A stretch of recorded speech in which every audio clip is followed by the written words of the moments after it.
Assalamualaikum warahmatullahi wabarakatuh. Bismillahi masyaallah, la yasukul khaira illallah. Bismillahi masyaallah, la yasrifu syu'a illallah.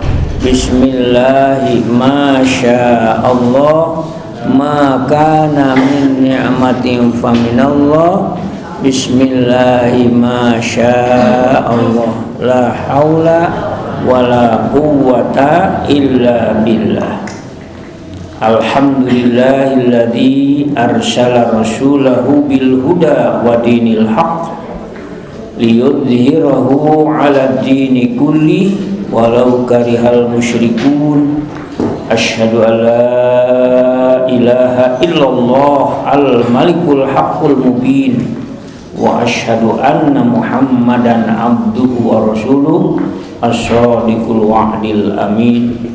Allahumma shalli wa sallim wa barik ala hadzal nabiyil karim wa rasulil azim imamil mursalin wa khatamin nabiyyin sayyidina Muhammadin wa ala alihi wa sahbihi. Allahumma inna nas'aluka mimma indak wa afidh alaina min fadlik wa anshur alaina min khazain rahmatik wa anzil alaina min barakatika ya arhamar rahimin. Allahumma aftah lana futuhal arifina bikmatik wa anshur alaina rahmatak wa dzakirna ma nasina ya dzal karam. Allahumma anfa'na bima 'allamtana wa 'allimna ma yanfa'una wa zidna ilma. Mari kita berikrar, raditu billahi rabba wa bil islami dina wa bi muhammadin nabiyyan wa rasulah. Rabbi zidni ilma wa alhiqni bis sholihin. Nas'aluka al-ijabah wa shifa'an li Allahumma sil maqsama ya Allah. Tsumma ila jamil kubur minal mu'minin wal mu'minat wal muslimin min masyariqil ardi ila magharibiha, khususan ila arwahi ummahatina wa abaina wa ajdadina.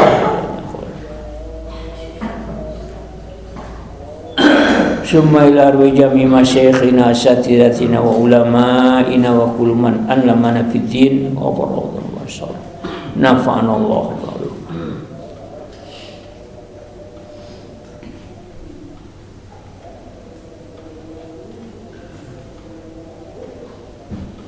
Bibarakatil Fatihah.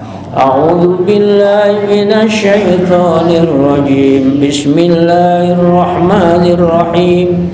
Alhamdulillahi rabbil alamin. Arrahmanir rahim. Maliki yaumiddin. Iyyaka na'budu wa iyyaka nasta'in. Ihdinas siratal mustaqim. Shiratal ladzina an'amta 'alaihim ghairil maghdubi 'alaihim waladdallin. Amin. La ilaha illallah wa astaghfirullah li dzambi walil mu'minina wal mu'minat. La ilaha illallah wa astaghfirullah li dzambi walil mu'minina wal mu'minat.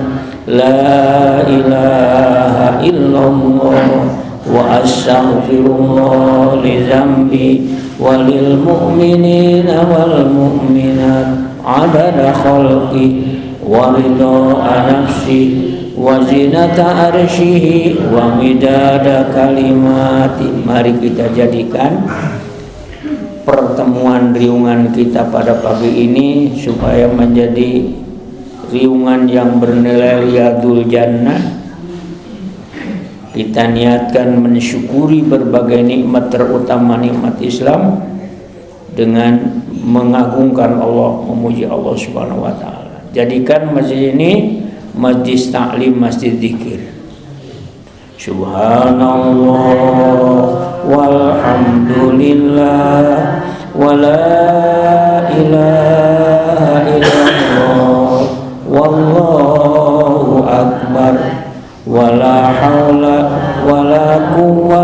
إلا بالله العلي العظيم سبحان الله والحمد لله ولا إله إلا الله والله أكبر ولا حول ولا قوة إلا بالله العلي العظيم سبحان الله والحمد لله ولا إله إلا الله والله أكبر ولا حول ولا قوة إلا بالله العلي العظيم اللهم صل على محمد وعلى آل محمد كما صليت على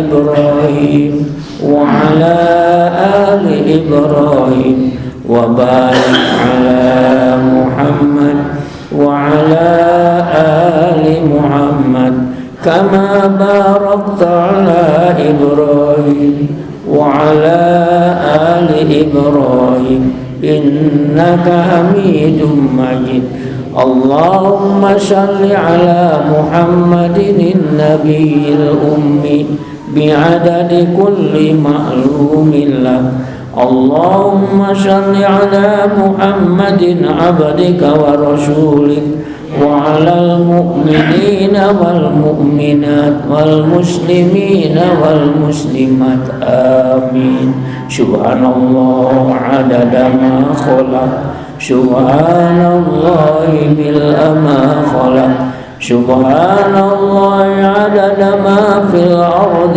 والسماء سبحان الله ملء ما في الأرض والسماء سبحان الله عدد ما أحصى كتابه سبحان الله ملء ما أحصى كتابه سبحان الله عدد كل شيء سبحان الله ملء كل شيء بسم الله خير الأسماء بسم الله الذي لا يضر مع اسمه أذى بسم الله الكافي بسم الله المعافي بسم الله الذي لا يضر مع اسمه شيء في الأرض ولا في السماء وهو السميع العليم بسم الله الذي لا يضر مع اسمه شيء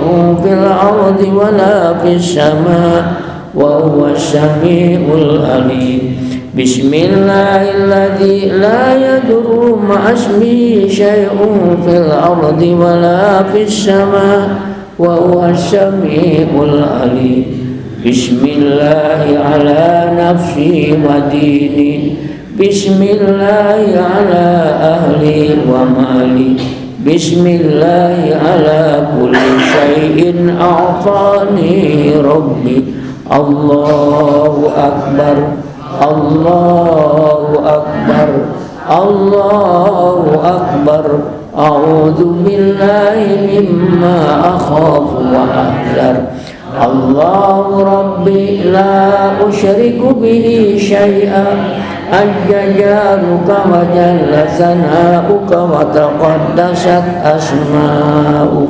ولا إله غيرك اللهم إني أعوذ بك من شر كل جبار عنيد وشيطان مريد ومن شر قضاء السوء ومن شر كل دابة أنت آخذ بناصيتها إن ربي على صراط مستقيم اللهم مغفرتك أوسع من ذنوبي ورحمتك أرجى عندي من أملي اللهم مغفرتك أوسع من ذنوبي ورحمتك أرجى عندي من أملي اللهم مغفرتك أوسع من ذنوبي ورحمتك أرجى عندي من أملي Allahumma barik li fil maut wa fima ba'dal maut. Allahumma barik li fil maut wa fima ba'dal maut. Allahumma barik li fil maut wa fima ba'dal maut. Amin. Selesai bagian pertama dalam pertemuan pagi ini yang kita yakin sudah didokumentasikan oleh malaikat menjadi celengan amal yang akan bawa ke akhirat. Mungkin ini salah satu yang akan menyelamatkan kita. Bahkan kita yakin kumpulan kita pagi ini sudah dipiralkan di langit, dan sekarang pun para malaikat sudah ribuan bergabung di tempat ini, insya Allah. Lalu insya Allah besok saya ingin berisi gosah bersama ibu-ibu. Udah lama kita tidak mohon lindungan kesehatan, sehubungan sekarang udah mulai musim hujan yang biasanya orang yang daya tahan tubuhnya lemah rentak penyakit, betul? Nah, untuk itu kita isi gosah saja karena semuanya di tangan Allah besok. Karena fotokopinya mungkin masih ada ini, masih ada. Insya Allah besok kita istighosah sebelum kajian tafsir. Insya Allah langsung pada sholat subuh istighosah bersama. Insya Allah. Pagi ini kita masih lanjutan hadis nomor 4 ya. Nomor 3. Perintah kepada penguasa untuk bersikap lemah lembut kepada rakyatnya dan memperhatikan kebutuhan mereka. Itu salah satu tugas pemerintah ini.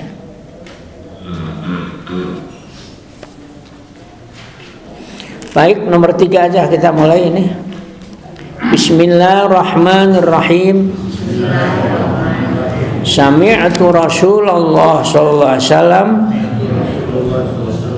yaqulu fi baiti hadza Allahumma man waliya min amri ummati syai'an fasyaqqa alaihim fashkuk alaihi wa man waliya min amri ummati syai'an farafaqo bihim farfuk bihi.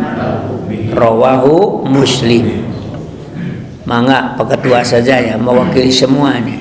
Hadis nomor 3 dari Aisyah radhiyallahu anha, ia berkata, saya mendengar Rasulullah SAW bersabda di rumahku ini, ya Allah, siapa saja yang diberi kekuasaan mengurusi umatku, kemudian ia mempermudah mereka, maka mudahkanlah ia. Ada yang kurang ada. Barang siapa menjalankan urusan umatku kemudian dia menyusahkan mereka, maka susahkanlah dia.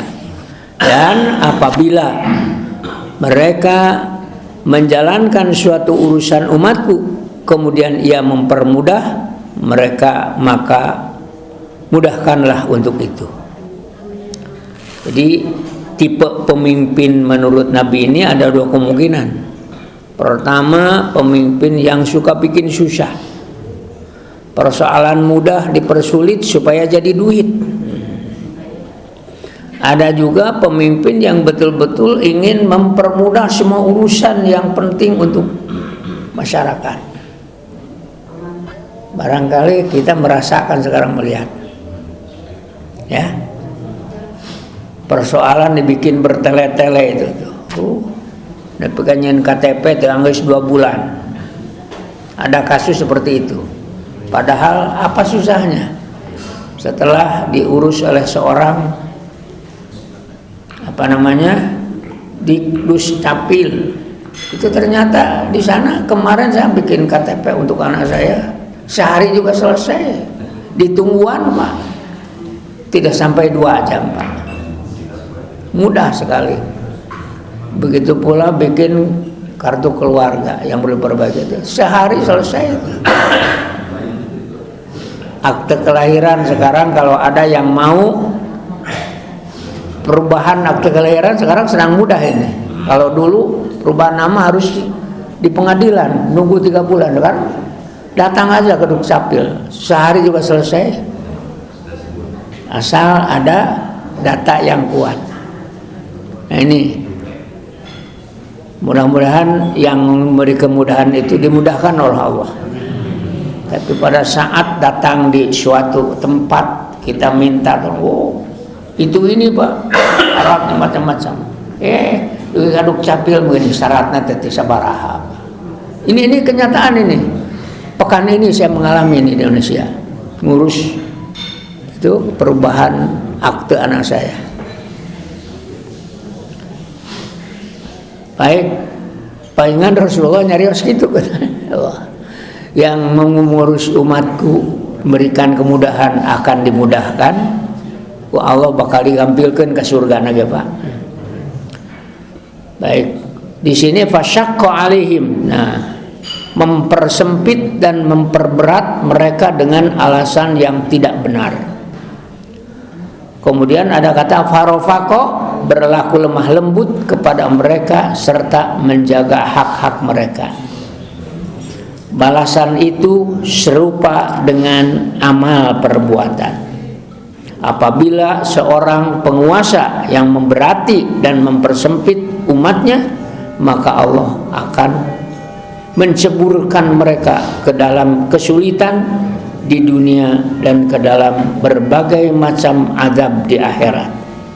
Nah itu ancamannya. Yang kedua, perhatian Nabi terhadap urusan umat ini menjadi satu catatan khusus sebagaimana dinyatakan dalam Al-Quran. Beliau itu bersifat azizun alaihi ma anittum harisun alaikum bil mu'minina raufur rahim. Apa yang menjadi derita umat itulah derita Nabi. Jadi setiap ada derita yang dirasakan oleh umat, Nabi merasakan derita itu seakan derita sendiri. Maka Nabi berusaha untuk menghilangkan derita itu. Pada zaman itu deritanya adalah kebiadaban, kebodohan ya, dan kesempitan paham dalam kehidupan di dunia ini. Oleh Nabi diusahakan supaya beban-beban seperti itu hilang ya. Biasanya orang yang akidahnya bukan tauhid bakal banyak beban yang membuat dia takut. Takut ini, ku poe-poe sieun ku kalangkang sorangan. Tapi kalau orang bertauhid, tidak ada yang ditakuti kecuali Allah. Percaya dalam gelap maupun terang, Allah lah yang menguasai dirinya. Allah waliyul mu'minin. Apa? Bu? Apa tadi? Artinya apa? Allah yang mengurus setiap mukmin. Di tangan Allah lah kita ini, pelindung kita, penguasa kita, bukan orang lain. Makanya jangan takut. Ya, kalau mau mengatakan kebenaran yang datang dari Allah dan Rasulnya, jangan takut, katakan apa adanya. Allah waliyul mu'minin. Kalau ada ustaz masih ragu-ragu mengatakan kebenaran di hadapan penguasa, wah ini imannya masih perlu ditingkatkan. Katakan apa adanya. Kemarin saya bagian khutbah di Masjid Raya. Alhamdulillah di depan saya itu Panglima, itu Pangdam Siliwangi. Nah, saya mau khutbah biasa aja itu. Alhamdulillah. Katakan malah saya pesankan waktu ngobrol. Ada pesan yang tidak perlu secara terbuka kita pesankan sesuatu kepada beliau. Karena ada yang wajib kita saling menasihati. Ya, watawasau bil haq, watawasau bis sabr. Nah, katakan farofako. Insyaallah kalau kita lemah lembut ngurus urusan umat akan dimudahkan urusan kita. Mungkin dimudahkan masuk surga, mungkin juga. Allahu Akbar.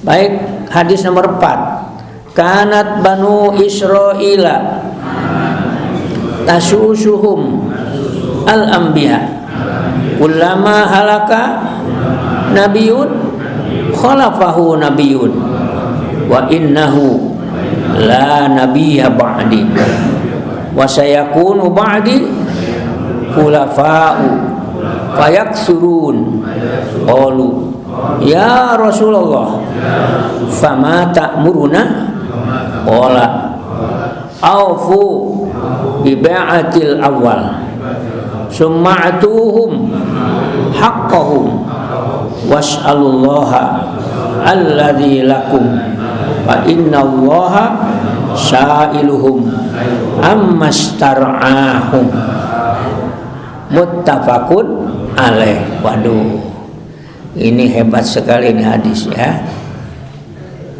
Ini kita disuruh mengambil pelajaran dari kasus-kasus peristiwa dari umat terdahulu, terutama dari kasus Bani Israel. Di sini juga menceritakan bahwa justru dari Bani Israel ini, yaitu turunan Nabi Ishak Yakub, secara berkesinambungan bergantian muncul Nabi. Setelah Nabi itu wafat, datang lagi Nabi dari generasi itu, datang lagi berikutnya, mati, datang lagi terus sampai akhirnya Nabi Isa alaihis salam. Sebelum Nabi lahir, mereka sudah tahu akan ada Nabi akhir zaman yang terakhir, tercatat dalam Zabur, tercatat dalam Taurat, tercatat dalam Injil dan kitab-kitab yang lain yang turun sebelum Al-Quran, serta oleh Allah diminta supaya mereka mengikat janji untuk mengimani, mengikuti Nabi terakhir. Itu semuanya itu dikasih tahu itu. Nah, Bani Israel itu mengharapkan supaya yang lahir terakhir itu dari keturunan Bani Israel seperti mereka, seperti yang sudah-sudah. Tapi ternyata Allah memilih lain. Nabi yang terakhir itu lahir dari keturunan Ismail alaihis salam, dan beliau adalah Nabi yang terakhir. Tidak akan ada lagi Nabi sudah itu. Dan ini pegang oleh kita, karena ini sekarang banyak orang yang ngaku jadi Nabi, betul kan? Dengan ada katakan la nabiyya ba'di, kata Rasulullah ya. Wa innahu la nabiyya ba'di. Nah, ini ada kata innahu la nabiyya ba'di, sesungguhnya tidak ada lagi Nabi setelah aku. Pegang ini akidah yang sangat penting bagi ahli sunnah jamaah. Teu aya deui nabi sabada Nabi Muhammad SAW. Maka tatkala ada kelompok yang mengaku nabi seperti Mirza Ghulam Ahmad itu nabi palsu itu.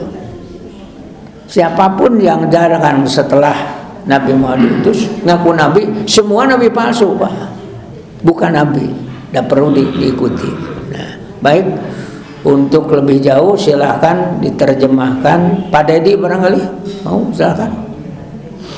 Hadis nomor 4 dari Abu Hurairah, ia berkata, Rasulullah SAW bersabda, dahulu Bani Israil selalu dibimbing oleh para nabi. Setiap seorang nabi wafat, maka diganti oleh nabi yang lain. Tetapi tidak akan ada nabi lagi sesudahku. Yang ada hanya para khalifah, bahkan sangat banyak jumlahnya. Para sahabat bertanya, apa yang kau perintahkan kepada kami? Beliau menjawab, tepatilah baiat dan janji setiamu yang pertama, kemudian berikan kepada mereka apa yang menjadi haknya, dan mohonlah kepada Allah agar apa yang menjadi hakmu terpenuhi, karena Allah akan meminta pertanggungjawaban mereka di dalam memimpin umat. Muttafaq alaih. Ya, di sini ada kata Israel, sudah sering itu, dan sekarang Israel ini identik dengan Zionis kalau sekarang, ya. Israel sekarang, padahal asal Israel ini adalah diambil daripada dua pemahaman. Pertama, disebut Israel itu dari kata Isra. Kenapa? Dulu pada zaman Nabi Yusuf, Nabi Yakub pernah berimigrasi karena Nabi Yusuf jadi seorang pejabat di Mesir, diajak keluarganya pindah ke situ.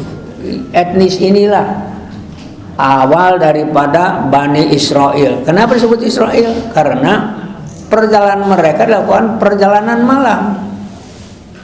Satu itu Israel. Yang kedua, kata Israel ini berarti hamba Allah. Mereka menggunakan bahasa Ibrani.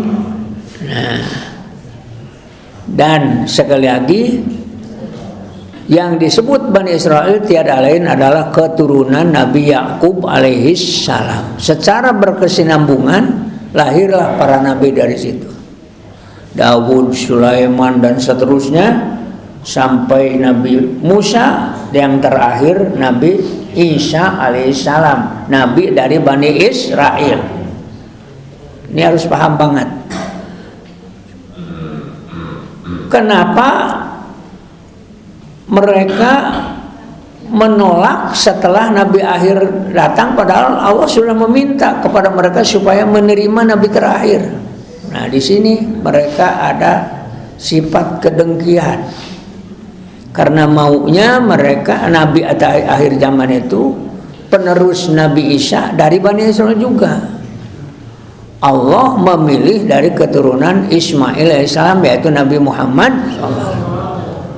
Ada sedikit kedengkian. Nah, di sini ganjelannya ini. Padahal tahu benar. Nah, ini tolong. Banyak ataupun ada orang yang tahu itu benar tetapi benci kepada orangnya, dia tidak menerima kebenaran itu. Ini penyakit Yahudi itu. Mereka tahu bahwa itu benar, ini sifat-sifatnya juga. Yang akhirnya ya ini kebrutalan mereka ini.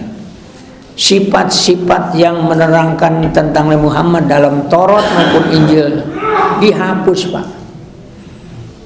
Tak mungkin kita menemukan dalam perjanjian lama maupun perjanjian baru sekarang ada keterangan yang menyebut sifat Nabi Muhammad secara lengkap. Hasadan itu karena hasud itu. Nah, ini bukan sifat hasud itu, Pak. Kalaupun benar karena kita tidak senang sama orangnya, itu kebenarannya nggak diterima. Mudah-mudahan sifat ini nggak ada pada kita. Amin. Kemudian tasusuhum, mengarahkan dan mengayomi mereka. Setiap kali seorang rasul meninggal, maka ia diganti oleh rasul lain yang meneruskan urusan mereka dan menolong orang-orang yang dizalimi di antara mereka. Makanya antara kitab Taurat dan Injil itu langsung menjadi satu karena memang berkesinambungan. Begitu pula Quran. Quran sinambung dari pakar kitab yang lalu, maka seluruh kitab suci kebenaran yang ada di dalam Jabur, dalam Suhuf Ibrahim, dalam Taurat dan Injil pasti masuk dalam Al-Quran. Allah menyatakan musaddiqan lima baina yadai. Karena itu tatkala kita wajib beriman kepada kitab-kitab Allah, ya, di mana kita sudah pada tahu Allah menurunkan kitab suci setelah Al-Quran, kitab Taurat kepada Nabi Musa. Ada kitab Zabur kepada Nabi Daud. Ada kitab Injil kepada Nabi Isa. Kemudian terakhir turun kepada Nabi kita Muhammad SAW. Nah, untuk mengimani kitab-kitab Allah yang 4 ini tidak perlu repot-repot mencari kitab Zabur, mencari kitab Injil, mencari kitab Taurat. Semuanya ada, bukan? Jadi mengimani Quran sekaligus mengimani seluruh kitab suci. Paham? Paham? Dengan mengimani Al-Quran, insya Allah kita termasuk orang Islam mengimani seluruh kitab suci. Jadi bisi mah lantaran wajib wa ma unzila ilaika wa ma unzila min qablik, hege orang terepot kudu neangan Taurat Injil kudu pelajari, gak usah, cukup dengan mempelajari Al-Qur'an. Nah, begitu. Kemudian fayaksurun. Nah, setelah Nabi Muhammad diutus, Nabi mengatakan fayaksurun. Bukan Rasul yang ada, tetapi khalifah yang ada khalifah. Maka khalifah pertama adalah Abu Bakar As-Siddiq, dilanjutkan dengan khalifah yang kedua Sayyidina Umar bin Khattab, dilanjutkan khalifah ketiga Utsman bin Affan, kemudian setelah Utsman bin Affan khalifah Ali karamallahu wajah, dan setelah itu masih banyak lagi khalifah. Nah, sahabat nanya, harus bagaimana kalau sudah terjadi demikian? Nah, kata Nabi, aufu bi'atil awal. Udah, sebagaimana kamu sumpah setia kepada Rasulullah, sepanjang khalifah itu masih menjalankan warisan dari Rasulullah, maka kamu harus ikut pada mereka, taati mereka. Karena mungkin saja khalifah berikutnya ada yang kemungkinan menyimpang daripada yang telah Nabi contohkan atau yang dicontohkan oleh pada khulafaur rasyidin. Nah, yang 4 ini terjamin itu disebut khulafaur rasyidin. Mereka itu khalifah-khalifah yang dibimbing dengan hidayah Allah, yang mereka konsisten masih berpegang sesuai dengan aslinya yang dibawa oleh Nabi Muhammad SAW, belum terkontaminasi ajaran itu. Karenanya ahli sunnah wal jamaah itu adalah orang yang konsisten dalam paham agama, akidah, amal akhlak, mengikuti Rasul atau mengikuti salah satu khalifah yang 4. Paham? Kenapa yang 4 ini Rasyidi sudah dapat jaminan dibimbing oleh Allah? Itu bedanya khulafaur rasyidin. Maka para ulama menganjurkan pada kita, kesimpulannya, kalau kita wajib mencintai Rasul dan mengawal Rasul, kepada yang 4 juga sama. Kita harus mencintai mereka. Dan siapa orang yang mengidolakan mereka sampai akhir hayat, insya Allah akan bersama mereka di surga. Matak idola orang malimaan. Siapa idola kita? Nomor satu Nabi Muhammad SAW. Yang kedua Abu Bakar, ketiga Umar, 4 Utsman, 5 Ali. Semua jangan dibeda-beda. Jangan hanya memuliakan Sayyidina Umar, jangan hanya memuliakan Sayyidina Ali. Semua khalifah yang 4 ini sudah mendapat jaminan yang sama, khulafaur rasyidin. Nah, tugas kita untuk sebagaimana berbaiat kepada Muhammad SAW. Baiat itu artinya jumlah setia. Aufu bi'atil awal sumatu haqqahum. Kemudian setelah itu akan lahir lagi khalifah berikutnya yang bergelar Amirul Mukminin, mulai daripada Sayyidina Umar. Umaro namanya. Nah, Umaro lahir seperti Abdullah bin Umar, Ibnu Umar, khalifah berikutnya. Karena kemungkinan mereka itu ada yang menyimpang, kalau ada menyimpang jangan diikuti.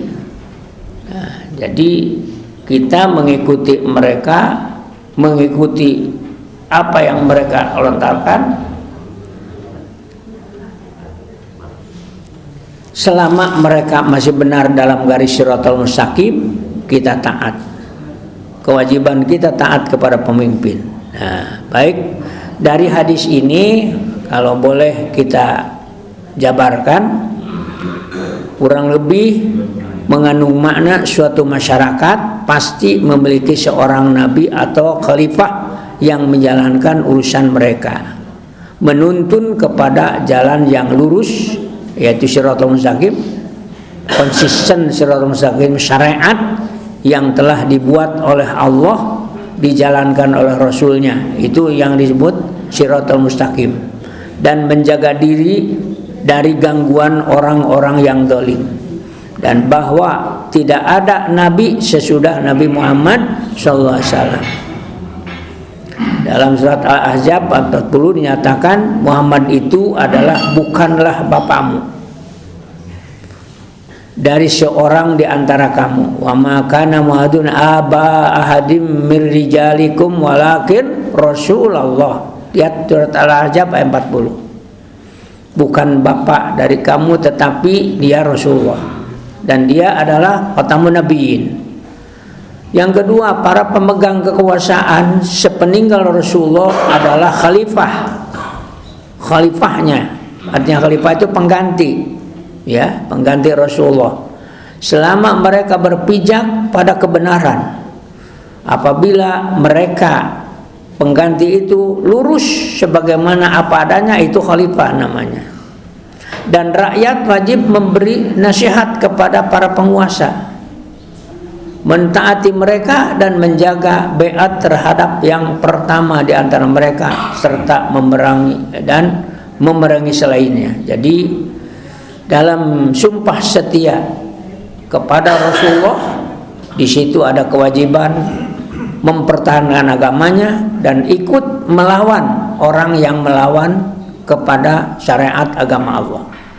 Begitu pula sekarang setelah Nabi tidak ada, kita wajib menasihati para penguasa supaya tetap lurus di situ, dan tatkala ada gejala-gejala penyimpangan dari ajaran Allah, kita harus tampil ikut mempertahankan kebenaran.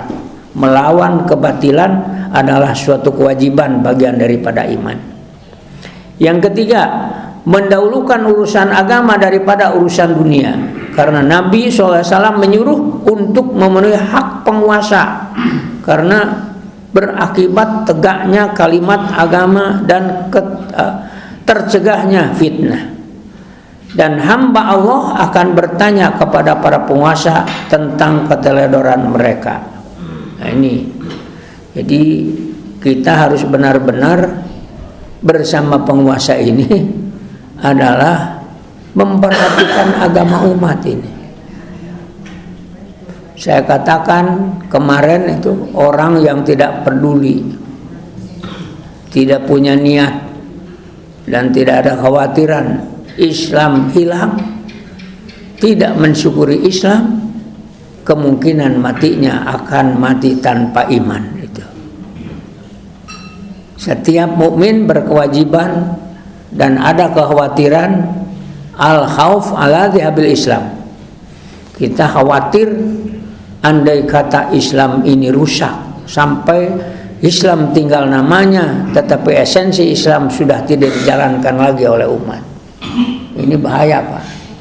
Mun KTP na Islam dari kalakuana mah lebih tibatan Yahudi, Pak. Ini lebih bahaya. Dan ini yang wajib pertanyaan di antaranya Umaro itu. Khalifah itu. Khalifah ini harus ada kepekaan tentang agama umat. Tidak hanya peka terhadap isi perut, tetapi peka terhadap isi hati. Itu yang saya bisikan kemarin. Karena dari situlah sebenarnya kata kunci untuk menjadi manusia yang baik. Kalau baik hatinya kan baik perbuatannya juga. Hatinya rusak, akhirnya rusak ini. Ya, alhamdulillah. Mudah-mudahan ini secara bertahap sekarang ada nampak perhatian terhadap keberpihakan kepada pesantren yang notabene ulama-ulama itu warasatul anbiya, sehingga sekarang ada dirjen pesantren ini mulai diakui eksisnya para kiai ini. Sebelumnya direret, masih mending direret. Masih ada orang penguasa yang menganggap bukan apa-apa pesantren, sehingga terjadi diskriminasi dalam dunia pendidikan.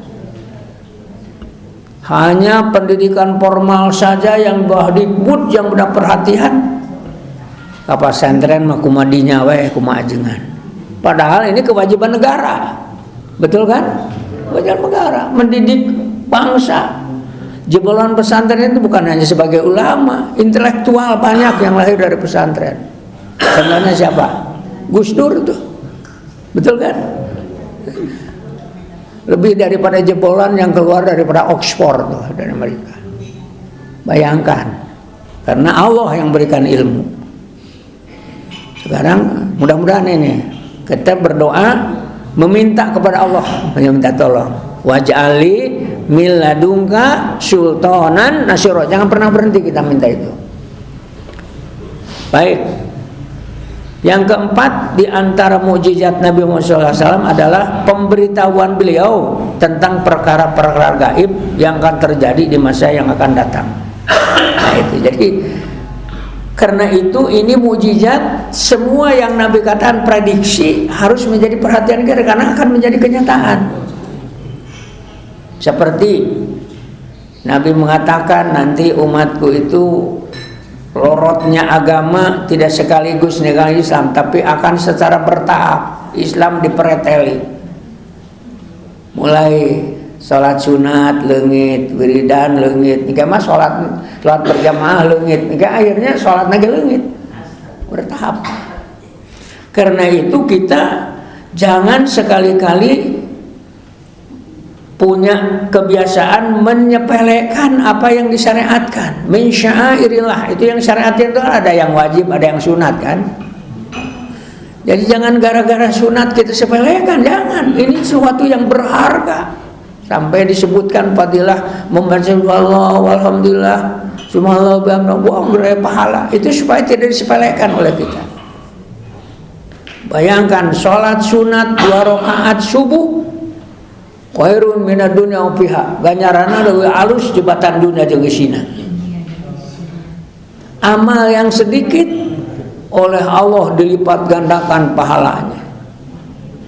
Masya Allah, Masya Allah. Dan ini harus menjadi bagian daripada keimanan kita. Dan Allah menilainya itu justru ini yang ada dalam hati. Coba lihat dalam surat Al-Hajj itu. Wa may yu'azzim sya'airallah fa innaha min taqwa. Saya sudah mungkin lebih dari 2 kali ini menyatakan dalam khutbah di sini. Dalam ketakwaan ini yang dinilai bukan hanya bentuk fisik ada di masjid. Allah menilai apa yang di sini. Apakah kita masuk masjid dengan penuh respek, mengagungkan tempat ini, mengagungkan Allah? Atau biasa-biasa saja seperti masuk ke rumah pribadi. Hari Jumat yang dinyatakan hari istimewa oleh Allah, apakah kita juga sama mengistimewakan hari Jumat? So, ini Allah menilai itu, Pak. Quran ini adalah kitab suci yang wajib kita muliakan. Jadi apakah kita sudah biasa memuliakan Quran? Saya kemarin sebulan yang lalu menegur anak di masjid peninggalan mertua di sana. Nyana Quran tina meja dijingjing ku kenca gini, Pak. Anak muda. Dek, itu Quran, maaf. Tangan kanan ngambilnya. Berarti di sini belum ada hati perasaan takdim pada Al-Quran. Paham? Padahal Allah menyebut innahu laqur'anun karim la yamassuhu illal mutahharun. Hati-hati, Bu. Quran jangan ditaruh sembarangan. Tuh Quran jangan nyimpannya jangan berantakan seperti itu. Itu mulia itu. Apa Ibu tega melihat yang berantakan seperti itu? Maaf, Bu, saya sekarang koreksi ini. Ada orang berani di bawahnya Quran, di atasnya benda lain. Jangan seperti itu, Pak. Ini udah beres amalnya. Ini kita coba lihat di Madinah, di Mekah. Adakah pernah melihat Quran acak-acakan? Pernah? Tersimpan dalam lemari yang begitu rapi. Tempatnya saban dinten dikosokkan berisian pika herang terus. Nah naonan umroh bolak-balik datang kada itu bisa nyontok dari padahal yashhadu manafi'a lahum, ambil tuh manfaat dari situ. Saya nggak ngomong ini agak keras karena melihat kasus seperti di kampung sana nih. Belum jauh dari pesantren itu Pak rumahnya. Ini tanamkan pada anak kita. Dulu waktu saya kecil bawa Quran itu nggak berani di sini Pak. Ada yang pernah dulu melihat anak bawa Quran di Suhud? Kenapa sekarang tidak diteruskan itu? Itu melahirkan sikap di sini. Takwa. Kade karena saum Senin Kemis nganggap sepele. Ini sunnah Rasul ini. Kalaupun kita tidak mampu saum, tetap kita tidak lupa kepada kedudukan saum Senin Kemis. Memang hukumnya sunnah, tetapi ini syariat. Model wiridan pada sholat kan itu disyariatkan itu. Jangan saya pahala anak agung, bisa menghapus dosa, bisa menjadi berat timbangan amal. Baik. Agak panjang ini saya komentar karena ini adalah sentuhan untuk hati kita bukan untuk orang lain. Mari kita belajar yu'adim sya'airallah. Jadi prediksi Nabi mengatakan ya nanti akan terjadi umat beberapa golongan katanya. Udah ternyata sekarang yang benar cuma satu, ahli sunnah jamaah, yang itu yang berpegang kepada apa yang kuajarkan dan telah dicontohkan oleh salah satu khulafaur rasyidin. Kita bertanya sekarang, apakah sholat sunat 100 rakaat pada malam nisfu Sya'ban ada ceritanya zaman khulafaur rasyidin? Gak ada sama sekali. Tetapi tatkala kita mau sholat taraweh 23 rakaat, ada contohnya dari khulafaur rasyidin? Ada. Siapa? Dari Umar bin Khattab itu. Jangan ragu. Maka kelirulah orang yang buat bid'ah sholat tarawih 20 rakaat. Bukan. Ada contohnya dari Khalifah Umar bin Khattab, diberjamaahkan satu imam. Baik, insya Allah Al-Ar nanti akan merintis supaya lebih banyak lagi sholat Ramadan dengan sholat 23 rakaat. Nah, jangan di Haryambu. Syariat ini, syariat. Kalau kita nggak sepele ya kita rusak iman kita itu. Harus sebagaimana yang 11 rakaat kita terima, 23 juga terima oleh kita.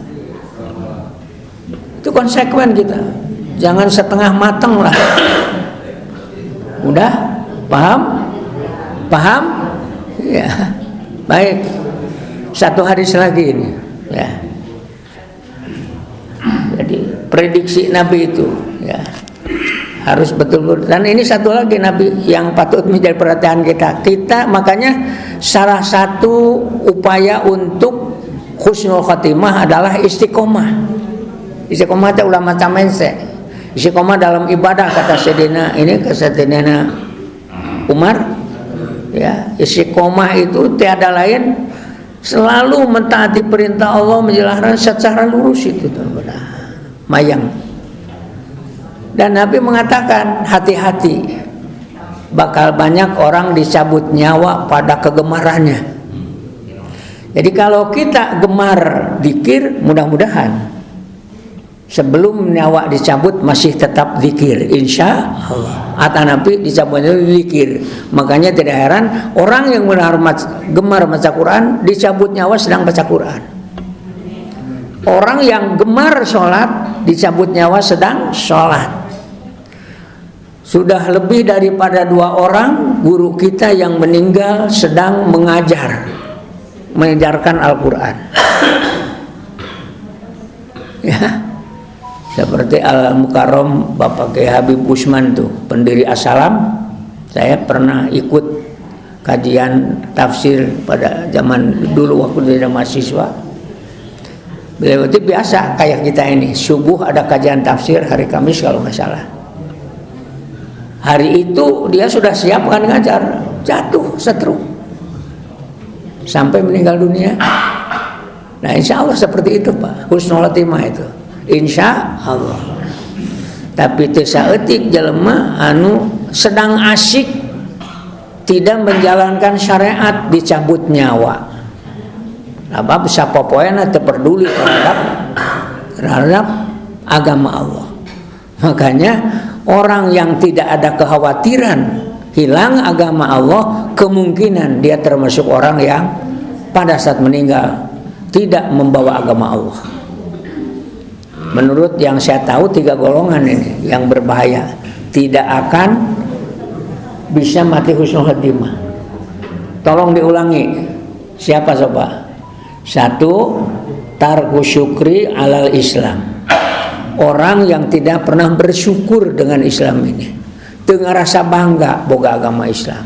Padahal dalam surat Yunus 58 Allah beritahu, "Qul bi fadlillah wa bi rahmatihi fa bidzalika falyafrahu huwa khairum mimma yajma'un." Nah, kuduna mah nyambut gembira ini dengan Islam, disyukuri.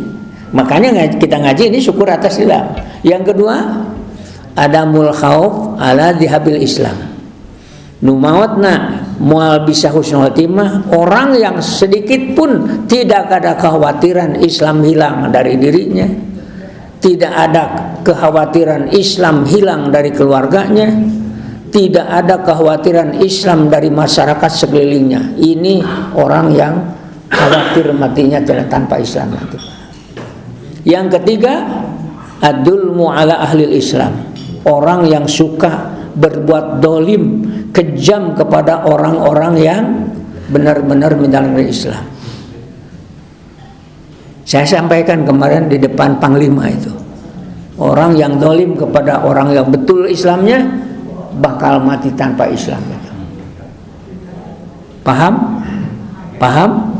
Nah, makanya semangat ngaji kita ini dalam rangka ingin melestarikan kalimatullah yal ula, kalimat tauhid la ilaha illallah. Baik.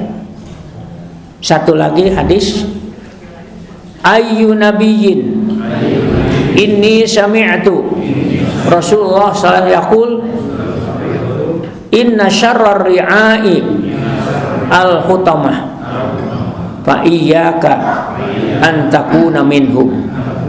Ieu nu kedah ku urang di jauhan mah. Pananang silahkan terjemahkan. Hadis nomor 5 dari Aid bin Amr radhiyallahu ketika dia masuk ke rumah Ubaidillah, dia berkata, "Wahai anakku, sesungguhnya aku mendengar Rasulullah SAW bersabda, sejahat-jahat pemimpin adalah pemimpin yang zalim. Oleh karena itu, jangan sampai kamu termasuk golongan mereka." Yang paling buruk adalah pemimpin yang zalim. Maka dari itu janganlah engkau termasuk golongan mereka. Ar-ri'a jama daripada ra'in, yang berarti pemerintah atau khalifah yang dibebani tugas mengurus rakyat. Al-hutamah adalah pemimpin yang keras dan kasar, mendolimi manusia, diktator, ya, jahat seperti Netanyahu, begitulah. Tidak lemah lembut kepada mereka dan membenturkan sebagian rakyat dengan sebagian yang lain. Aya pemimpin ugawana teh menabrakan satu golongan dengan ini, seperti karakter penjajah politik belah bambu, yang satu diinjak, yang satu diangkat. Nah, di negeri kita juga pernah ada tipe pemimpin yang seperti itu, sehingga dibenturkan antara kelompok muslim dengan muslim, yang satu dirangkul, yang satu dimusuhi. Wah, ini bahaya ini, pemimpin seperti itu. Itu akan terjadi kata Nabi. Kita jangan termasuk yang seperti itu. Penjelasan bahwa ini adalah prediksi, peringatan kepada para pemerintah untuk tidak berlaku keras dan mendolimi rakyatnya. Hade goreng ge rakyat urang, kita harus berlaku adil. Yang kedua, kewajiban menasehati pemerintah, mengingatkan mereka melakukan amar ma'ruf nahi mungkar terhadap mereka. Nah, ini yang berat. Kalau amar ma'ruf dari atas ke bawah ini agak gampang, tapi tatkala ke atas ini agak mentok, Pak. Makanya masih ada orang-orang di kita ini walaupun tahu salah pembina dibiarkan aja. Kita nggak boleh begitu, langsung sampai nasihat. Ya kita masih untung di negeri ini punya ormas Islam yang kuat tangguh. Apakah itu Muhammadiyah, apakah itu NU? Kalau ada sesuatu yang dilakukan oleh pejabat kurang baik langsung negur. Contoh seperti kemarin ada pejabat di Jawa Barat yang membuat aturan bansos itu harus sampaikan kepada orang yang laki-lakinya vaksektomi. Pernah kan dengar? Anu teu vaksektomi mantong diberi bansos. Wah, langsung terdengar oleh MUI, langsung berikan nasihat itu. Geger itu, MUI juga sampai turun tangan mengeluarkan fatwa. Dari mana dalilnya itu? Ya, masyarakat Indonesia ini semuanya harus mendapat hak yang sama. Jangan sampai menggunakan satu persyaratan yang bertentangan dengan syariat itu. Betul kan? Nah, udahlah. Ini saja barangkali yang dapat kita pelajari. Silakan, Pak. Sedikit berhubungan dengan idola atau ikutan kita. Iya. Rasulullah beserta keempat sahabatnya harus kita ikuti.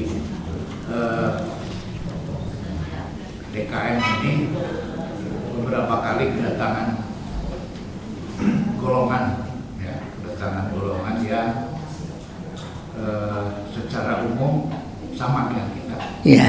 Tapi kalau saya ngobrol-ngobrol dengan beliau, itu lebih cenderung kepada Sayyidina Abu Bakar.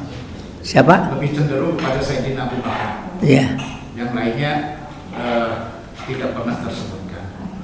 Dan mereka mempunyai program setiap bulan itu 3 hari berkeliling di masjid-masjid, dan mereka pun menginikan ke India. Iya. Waktu itu di sini 3 hari, bahkan 2 tahun yang lalu juga datang lagi ke saya minta waktu untuk 7 hari. Kenapa? Karena akan ada kongres di Lampung Internasional, sehingga mereka akan menyebarkan, mengajak kita untuk bisa hadir di Lampung. Nah, saya kadang-kadang menjadi bingung ya begitu ini. Ini bagaimana nih sikap DKM terhadap golongan, karena ada di lingkungan kita gitu. Mereka datang kepada kita, datang ke saya menghadap, walaupun memang kondisinya punten banget, agak-agak wangi anunya gitu, wangi badannya agak-agak mengganggu kita. Agak-agak mengganggu kita gitu. Jadi ke saya nempel aja, saya juga agak jauh-jauh juga gitu. Baik, begini ya, saya udah tahu lah. Sama dengan baik, pertanyaan Bapak sama dengan yang saya alami waktu saya pertama kali diminta oleh Bapak Wali Kota waktu itu Pak Ateng untuk menjadi salah seorang pengurus Masjid Agung. Itu tiap malam Ahad dikuasai terutama oleh kelompok ini. Saya tidak frontal waktu itu, karena mereka suka menggunakannya semalam suntuk dan sebagainya. Saya menjawab dengan aturan yang ada. Pertama, kegiatan di kita ini jangan sampai mengganggu kepentingan umum, itu satu. Kedua, Masjid Raya waktu itu tidak punya pengamanan untuk 24 jam secara khusus. Keamanannya terbatas. Saya katakan boleh menggunakan masjid ini, tapi selama masjid ini digunakan oleh DKM, di luar itu, dan tidak diizinkan kecuali izin hanya sampai jam 10. Wah, marah mereka itu, marah, karena oleh DKM sebelumnya diberikan kebebasan tanpa batas. Saya peduli amat, marah segala macam pun. Pengajian mereka malam Ahad, maka itulah sejarahnya saya mendirikan pengajian waktu tiap malam Ahad. Memang sudah program kita. Silahkan kamu ngaji setelah pengajian DKM. Kalau mau ikut saja, karena sama kita Muslim. Tiba-tiba dia membuat tandingan Pak di lantai atas, kita ngaji di bawah, dia ngadakan di atas. Ini cerita ya dulu. Alhamdulillah kita itu ada seorang yang masuk dalam dalam karyawan Masjid Raya ini, orang yang punya otoritas Satpol PP itu di Kota Madia Bandung, dimasukkan oleh Pak Ateng itu yaitu untuk keamanan. Pas saya sedang ngaji di bawah, sedang ngaji Quran dulu biasa, di atas teriak-teriak segala macam, langsung itu pemimpinnya agak kasar juga, kamu muslim bukan itu kan? Di bawah itu pengajian, datang ke sini mau apa kamu mau? Ini masjid bukan tempat teriak-teriak, malu dia. Kalau betul kamu muslim kenapa begini katanya? Berhentilah itu. Nah, sejak itu mereka pergi tanpa pamit, bubar. Setelah ngiring sholat isya bubar semuanya. Alhamdulillah nggak datang lagi Pak. Setelah itu, ini pertolongan Allah. Itu pertanyaannya, kamu muslim atau bukan, itu saja pertanyaannya. Kalau muslim harus sama-sama di sini masjid. Nah, saya akan menjawab begini saja. Kita tidak a priori apakah itu termasuk yang sah ahli sunnah wal jamaah atau tidak. Tetapi ada ayat Quran, innalladzina faraqu dinahum syi'an, orang yang bikin firqah sampai beberapa kelompok, seperti Nabi menggambarkan akan terjadi 73 golongan. Kata Allah, lasta minhum, engkau Muhammad bukan dari golongan mereka, dan bukan pula mereka masuk dalam golonganmu. Ini yang saya khawatir, itu pegangan kita Pak. Jadi kekhawatiran untuk itu mesti ada dalam benak kita. Tapi tidak berarti menuduh mereka termasuk orang yang itu. Saya hanya mengatakan kekhawatiran, termasuk golongan yang tidak diakui oleh Rasulullah SAW karena Al-Quran itu. Jadi hati-hati kepada orang-orang yang membuat firqah, yang kelihatan dalam firqah ini ada beberapa hal yang tidak pernah Nabi ajarkan. Itu saja. Paham? Paham? Itulah sebabnya kita wajib mengkaji ajaran yang benar Al-Quran Sunnah. Ada indikasi ini.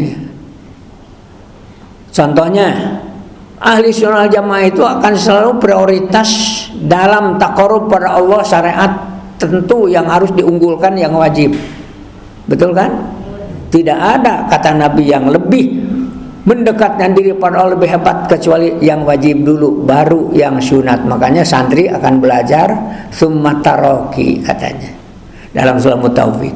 Dalam beragama ini bertahap, tapi prioritas yang wajib dulu. Yang wajib juga ada dua, ada fardu ain dan ada fardu kifayah. Nah sekarang, apakah kita pergi meninggalkan rumah dengan dalih dakwah fardu kifayah atau fardu ain? Fardu ain. Ya, sekali lagi, kalau kita ngurus keluarga, ya, ngurus keluarga, apakah fardu ain, fardu kifayah? Fardu ain. Kalau pergi berdakwah, fardu kifayah. Mana yang dulu kan? Fardu ain dulu. Iya, cul keluarga sampai 40 hari. Berhari-hari ditinggalkan keluarga. Apakah ada contoh dari Nabi? Pertanyaan tuh. Itu saja Pak jawaban saya. Jadi kalau Bapak mau supaya tidak ke sini, atau Taufik juga sama. Cuman saya suka sering menyampaikan paham seperti itu. Saya katakan itu kepada mereka. Kita ini dalam menjalankan syariat bertahap. Dahulukan yang wajib, saya katakan. Yang wajib juga fardu ain dulu. Makanya kalau mau sholat jenazah, Lakukan dulu sholat lohor, baru setelah lohor sholat jenazah. Pernah saya diajak dulu untuk sholat jenazah di sana tuh, di Cicahem, Cicape. Masyarakat pas sudah mendekat duhur, kira-kira setengah jam lagi kepada duhur. Capan orang ayeuna orang sholatin heula. Dan padahal sudah mau luhur itu, mungkin 10 menit lagi juga adzan. Saya katakan lebih baik kita sholat duhur dulu, jangan sampai nanti gara-gara nguburkan mayit sholat duhur terlambat. Sholat duhur dulu lah, nanti sholat jenazah sholat duhur. Saya luruskan itu. Nah, ini berdasarkan ini, wajib dulu, fardu kifayah belakangan. Wah, umpama pada sholat gaib di dia, saya nanti pada sholat Jumat lakukan. Seperti yang dilakukan di Masjidil Haram gitu kan. Kalau sholat jenazah langsung sesudah sholat fardu. Saya katakan waktu itu, apakah berdakwah keliling ini hukumnya fardu kain atau fardu kifayah? Fardu kifayah. Di sini juga ada ustadz, tidak perlu datang dari luar, gitu. Betul kan? Kalau ada di sini banyak ustadz, kecuali kalau ustadznya cuma satu ngejijijan ya, tak fardu ain bagi dia itu. Betul kan? Nah, setelah itu ya mereka sekarang jadi jarang, karena kalaupun dia mau izin itu dia tahu jadwal saya di sini, di situ kosong seperti ini, maka datang waktu saya tidak ngaji. Kalau saya waktu datang saya ngaji, pasti ada sesuatu yang mungkin dianggap agak menghambat cita-cita mereka, karena saya katakan apa adanya begitu, Pak. Saya pernah dialog itu di situ, dan dialog saya tanyakan siapa pemimpinnya ini di kita ini. Dia membisu, tidak ada kan. Mana mungkin nggak ada. Kalau sunnah Rasul mah 3 orang pergi mesti ada seorang ketua, betul kan?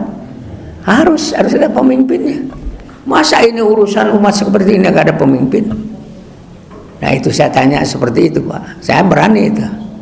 Baik, mudah-mudahan Pak Epul punya kebijakan yang mungkin berbeda dengan saya, silahkan.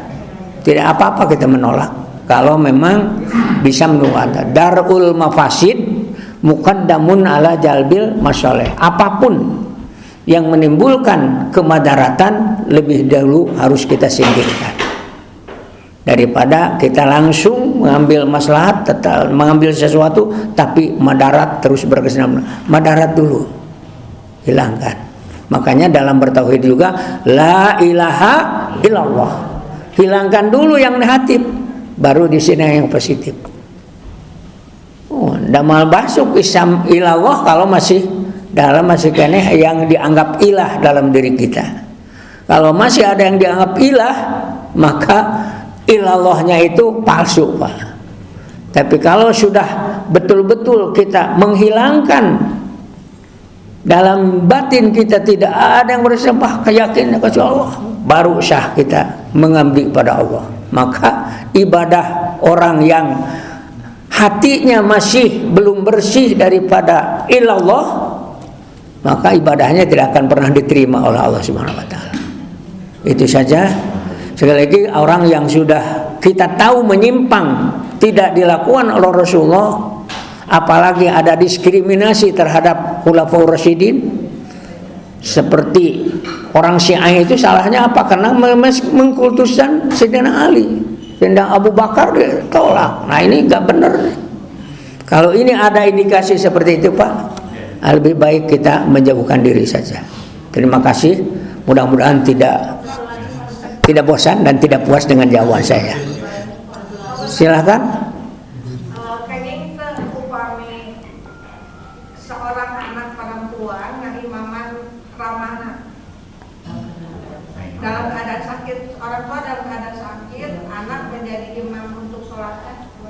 Kalau berpegang kepada sunnah, perempuan tidak boleh menjadi imam untuk laki-laki. Kalau membimbing, ya tidak apa-apa, tapi bukan imam. Membimbing, tidak apa-apa, membimbing supaya benar. Tapi kita bukan jadi imam, membimbing aja. Itu saja, jangan keluarnya, karena jangan melanggar syariat ya. Membimbing bapak yang sakit, yang membimbingnya adalah anak perempuan, tidak apa-apa. Bukan imam tapi, betul kan? Membimbing, dibarengan kurang sholatnya, dituntun, namanya talqin. Gitu. Namanya apa? Talqin. Terima kasih, mudah-mudahan tidak puas. Al-afu minkum wallahul muwaffiq ila aqwamit thoriq. Semoga jamaah ini dengan umur tersisa semakin barakah umurnya, tidak digunakan untuk maksiat, selalu diisi dengan kegiatan yang bernilai ibadah. Yang kedua, semoga barakah rezekinya dalam arti dicukupkan dengan rezeki yang halal dan digunakan untuk beribadah pada Allah. Yang ketiga, semoga barakah keluarganya, istrinya, suaminya, anak-anaknya semuanya soleh, amin. Dan selalu dibimbing oleh hidayah Allah, bisa istiqomah akhir hayat, mudah-mudahan husnul khotimah. Al-afu minkum wallahul muwaffiq ila thoriq. Subhanakallahumma rabbana wa bihamdik asyhadu an la ilaha illa anta astaghfiruka wa atubu ilaik. Walhamdulillahi rabbil alamin. Assalamualaikum warahmatullahi wabarakatuh.